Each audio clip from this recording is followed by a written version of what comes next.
వార్తల్లోకి తిరిగి స్వాగతం.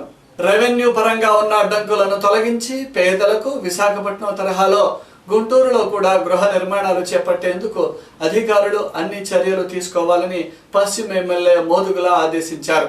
కార్పొరేషన్ కార్యాలయంలో రెవెన్యూ హౌసింగ్ అధికారులతో ఆయన సమీక్షా సమావేశం నిర్వహించారు. నగరానికి మంజూరైన గృహాలు, వచ్చిన దరఖాస్తుల వివరాలను ఎమ్మెల్యే అధికారులను అడిగి తెలుసుకున్నారు. అప్లికేషన్స్ ఇచ్చి దాదాపు 20 పైన టీమ్ వేసి ఇప్పుడు గత నెల నుంచి వెరిఫై చేస్తున్నాం సార్. అవి ఒక ఒకసారి ఎంఆర్ఓ గారు దానిపైన వెస్ట్ వరకు మనం రివ్యూ చేసుకుంటాం. ఇది కొంచెం మీ ప్రియాంబుల్ తెలిసిన తర్వాత గుంటూరు ఈస్ట్ కూడా కలిపి గుంటూరు పట్టణాన్ని ఒకసారి పెట్టుకున్నాం. ఇప్పుడు ఉన్నటువంటి సెట్ బ్యాక్ ఒప్పుకోడు, ప్రజలకు అవసరమైనప్పుడు మనం వాళ్ళ దగ్గరికి వెళ్ళాలి. అందులో ఇది పెద్ద పవిత్రమైనటువంటి కార్యక్రమం.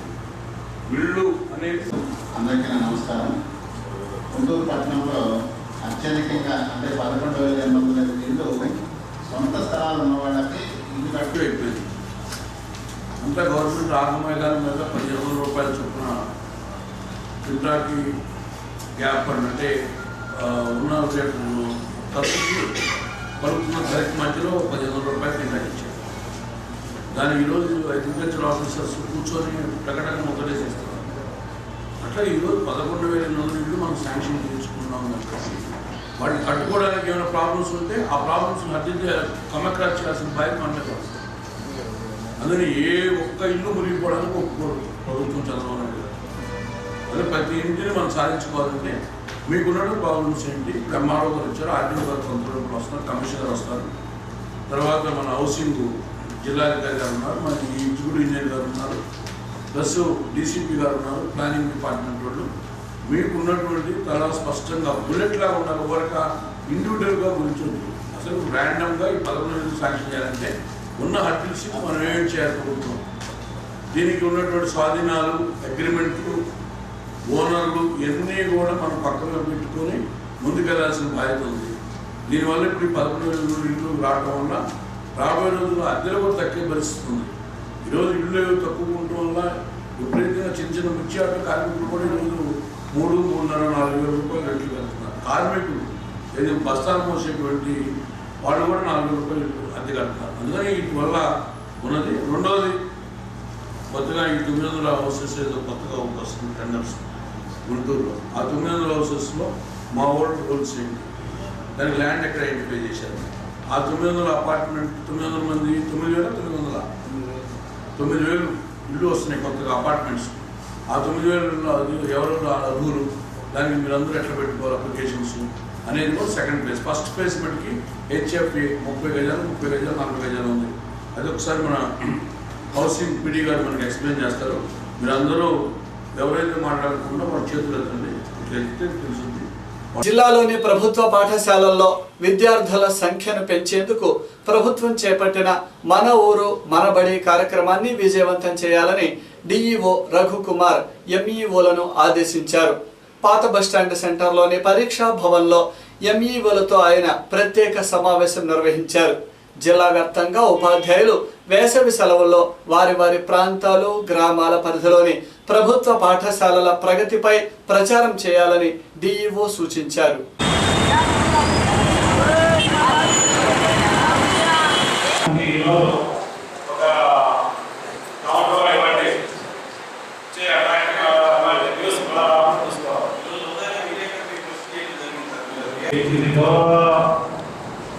ముఖ్యమంత్రి గారు విజయవాడ తర్వాత మాసాల నుంచి సజావులు జరిగాయి. ఇక్కడ మీరు ఒకసారి గైడెన్స్ చదవాలి. సైకిల్స్ కొత్తగా జాయిన్ అయిన వాళ్ళు ఎవరికి ఇవ్వడానికి లేదు. వాళ్ళ తండ్రి పేరు, దాని ఆధార్ నంబర్ కూడా దానిలో వస్తుంది. ఆధార్ నంబరు, పిల్లవాడి యొక్క బయోమెట్రిక్ సబ్మిట్ కూడా ఏర్పాటు చేయాలి. మనం సైకిల్ ఇచ్చామని చెప్పి ఒక ఎక్విడెన్స్ తయారు చేస్తున్నాను.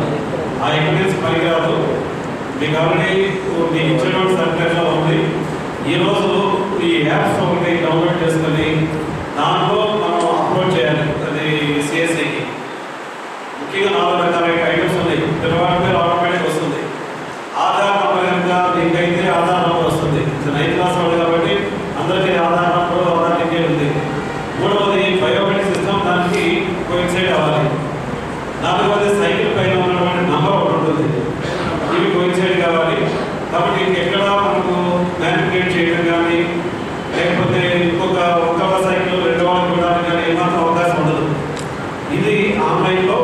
సిఎస్సి వాళ్ళకి పంపించాలి. సైకిల్స్ అన్ని డిస్ట్రిబ్యూట్ చేసిన తర్వాత మనకు ఇన్ఫర్మేషన్ దొరుకుతుంది. దయచేసి ఎంపీ వాళ్ళు 1-2 సార్లు చెక్ చేసుకోండి. ఈ ఇన్ఫర్మేషన్ వీటి ద్వారా కావాలి, బోత్ డివైఓస్ అండ్ ఎంపీఓస్. దాని ద్వారా మనం రిప్రజెంటేషన్ ఏర్పాటు చేయాలి. రైల్వే శాఖలో రన్నింగ్ కార్మికులుగా పనిచేస్తున్న ఉద్యోగుల సమస్యల పరిష్కారంపై కేంద్ర ప్రభుత్వం ప్రత్యేక దృష్టి సారించాలని మాజీ ఎమ్మెల్సీ కెఎస్ లక్ష్మణరావు కోరారు. మంగళవారం అరండల్పేటలోని రైల్వే స్టేషన్ ప్రాంగణంలో కార్మికులు చేపట్టిన 36 గంటల నిరాహార దీక్ష శిబిరాన్ని ఆయన సందర్శించి తమ సంపూర్ణ మద్దతు ప్రకటించారు. రైల్వే శాఖలో కీలకంగా పనిచేసే ఉద్యోగుల జీత భత్యాలపై ప్రభుత్వం తాత్సారం చేయడం సబబు కాదని లక్ష్మణరావు అన్నారు. ఇప్పుడున్నటువంటి ఎన్డీఏ గవర్నమెంట్ ఆ రోజు ప్రతిపక్షంలో ఉండి గారికి మా అభ్యర్థనను మన్నించి ఇక వేదిక వారి పూర్తి ఆత్మవిశ్వాసాన్ని నెలకొల్పేలాగా వారి ప్రసంగంలో మనం చేసినందుకు గాను all India loco running staff తరఫున మరియు ఆల్ ఇండియా గార్డ్స్ కౌన్సిల్ తరఫున కూడా వారికి ధన్యవాదాలు తెలియజేస్తున్నామండి. ఈరోజు రేపు కూడా గుంటూరు నగరంలో రైల్వే స్టేషన్ దగ్గర all India loco running staff association మరియు all India guard council association, అంటే మన భాషలో చెప్పాలంటే రైలు ఇంజను అలాగే గార్డు పెట్టి ముఖ్యం. అవి రెండు లేకపోతే రైలు నడవదు. ఈ రెండింటిని నడిపేటటువంటి వ్యక్తులు రైలు ఇంజన్ డ్రైవరు అలాగే గార్డు. ఈ రెండింటి వృత్తులకు సంబంధించినటువంటి అసోసియేషన్ ఇవాళ రేపు ఇక్కడ 36 గంటల పాటు నిరాహార దీక్ష నిర్వహిస్తూ ఉన్నారు. చాలా కాలం నుంచి నిర్లక్ష్యం చేయబడినటువంటి వాళ్ళ సమస్యలు పరిష్కరించాలని డిమాండ్ చేస్తున్నారు. ముఖ్యంగా వేతన సంఘం సిఫార్సులకు అనుగుణంగా 14.29 ప్రకారం వేతన సవరణ చేయాలని గెజెట్ నోటిఫికేషన్ చెప్తుంటే నేటికి కూడా దాన్ని అమలు చేయలేదు. అంటే ఈ వేతన సవరణకు సంబంధించింది వీరిరువురికి కూడా చాలా ప్రధానమైనటువంటి అంశాన్ని పరిష్కరించాలని కేంద్ర ప్రభుత్వాన్ని, రైల్వే శాఖని, రైల్వే బోర్డును కూడా వీళ్ళు డిమాండ్ చేస్తూ ఈరోజు ఈ ఆందోళన చేస్తున్నారు. అలాగే దీంతోపాటు పని గంటలు, అలాగే విశ్రాంతికి సంబంధించినటువంటి అంశాలు ఉన్నాయి. అలాగే మరి ఎన్పిఎస్ ఈ న్యూ పెన్షన్ స్కీమ్ అనేది 2004 తర్వాత రైల్వేస్లో చేరిన ఉద్యోగులందరికీ కూడా అది చాలా నష్టం కలగజేసేటటువంటి అంశం. న్యూ పెన్షన్ స్కీమ్ని రద్దు చేయాలని డిమాండ్ చేస్తూ ఉన్నాం. అలాగే రన్నింగ్ స్టాఫ్ పే ఎలిమెంట్ 30% మరియు 50% తగ్గించడానికి చేస్తున్నటువంటి ప్రయత్నాలు, ఆ ఎంపవర్ కమిటీని రద్దు చేయాలని కూడా వీళ్ళు డిమాండ్ చేస్తున్నారు. అందువల్ల మనకి అత్యంత కీలకమైనటువంటి రైల్వేస్, ఈరోజు ఆ రైల్వేస్ లేకపోతే దేశ ఆర్థిక వ్యవస్థ స్తంభించిపోద్ది మనందరికీ తెలుసు. అలాంటి రైల్వే ఉద్యోగులు ఈరోజు ఇక్కడ ఆందోళన చేస్తూ ఉన్నారు. ముఖ్యంగా లోకో రన్నింగ్ స్టాఫ్, గార్డ్స్ వీళ్ళిద్దరూ కూడా ఈ డిమాండ్స్కి మేమందరం కూడా సంపూర్ణ మద్దతు తెలియజేస్తున్నాం. పీడీఎఫ్ ఎమ్మెల్సీ తరఫున కూడా మేము సంపూర్ణ మద్దతు తెలియజేస్తున్నాం. ఈ అంశాలని మన ఎంపీల ద్వారా కూడా కేంద్ర ప్రభుత్వానికి తెలియజేయడానికి ప్రయత్నం చేస్తున్నామని తెలియజేస్తూ వీరు చేస్తున్న ఆందోళనకి మేము సంపూర్ణ మద్దతు ప్రకటిస్తాం.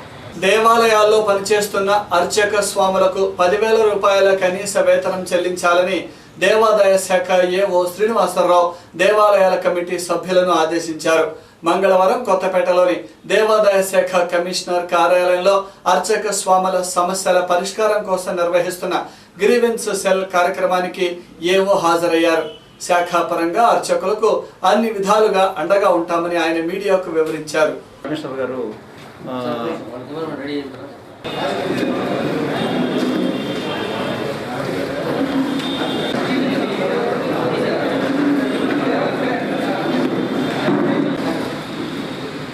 అటుగా ఆంధ్రప్రదేశ్ వాళ్ళు ముందు కావాలి.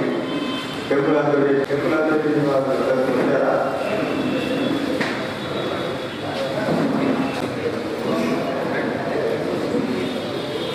అప్లై చేయగలరు. మొత్తం కూడా స్టేట్ మొత్తం కూడా అర్చక గ్రీవియన్స్ అర్చకులకి ఏమన్నా జీతభత్యాలు తక్కువ వ్యత్యాసాలు ఉంటాం ఇవన్నీ కూడా. ఎందుకంటే అర్చకులందరికీ కూడా మినిమం 10,000 శాలరీ ఇవ్వాలనేది మా గవర్నమెంట్ ఉత్తర్వులండి. దానిలో ఏమన్నా ఒకవేళ అర్చక ఆదాయం దేవాలయాల్లో తగ్గితే గవర్నమెంట్ జనరల్ ఫండ్స్ నుంచి, మా దేవాదాయ శాఖ జనరల్ ఫండ్స్ నుంచి ఇవ్వడానికి కూడా ఏర్పాట్లు జరిగినాయండి. వీటిలో ఏమైనా గ్రీవియన్స్ ఉంటే ఇవాళ ఫైనల్గా గ్రీవియన్స్ సెల్ ఏర్పాటు చేయడం జరిగింది. గుంటూరు జిల్లా మొత్తం 25 తారీఖుని వాళ్ళు ఇచ్చాము. అందరూ కూడా ఈవోల్ని ఎక్కడ ఆదాయం పెరుగుంటే అక్కడ ఇమీడియట్గా వాళ్ళ ఉత్తర్వులు ఇస్తామండి. ఉత్తర్వులు ఇచ్చేసి వాళ్ళకి అర్చకులు ఈ నెల నుంచి వాళ్ళకి మినిమం 10,000 రూపాయలు వచ్చే ఏర్పాట్లు చేస్తాము. దీంట్లో అర్చకుల్లో కూడా 2 రకాలు ఉన్నారండి.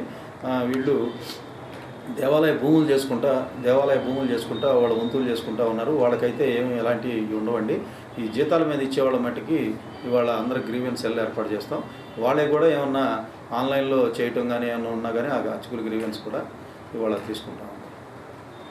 క్యూటీవీ న్యూస్ ముగించే ముందు హెడ్లైన్స్ మరొకసారి.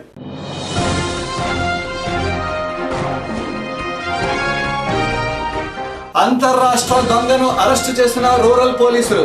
స్వాధీనం చేసుకున్న 9 లక్షల రూపాయల విలువ గల ఆభరణాలు. కేసు వివరాలను వెల్లడించిన క్రైమ్ సిసిఎస్ డిఎస్పీ.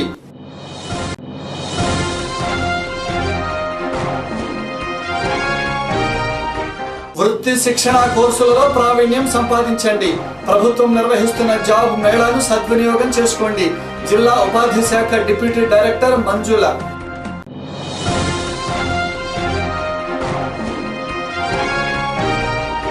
మైనర్లకు బైకులు ఇవ్వకండి. చట్టం దృష్టిలో శిక్షార్హులు కాకండి. Traffic DSP Kande Srinivasulu. ఇవి ఈ రోజు విశేషాలు. మరిన్ని వార్తలతో మళ్ళీ కలుద్దాం. నమస్కారం.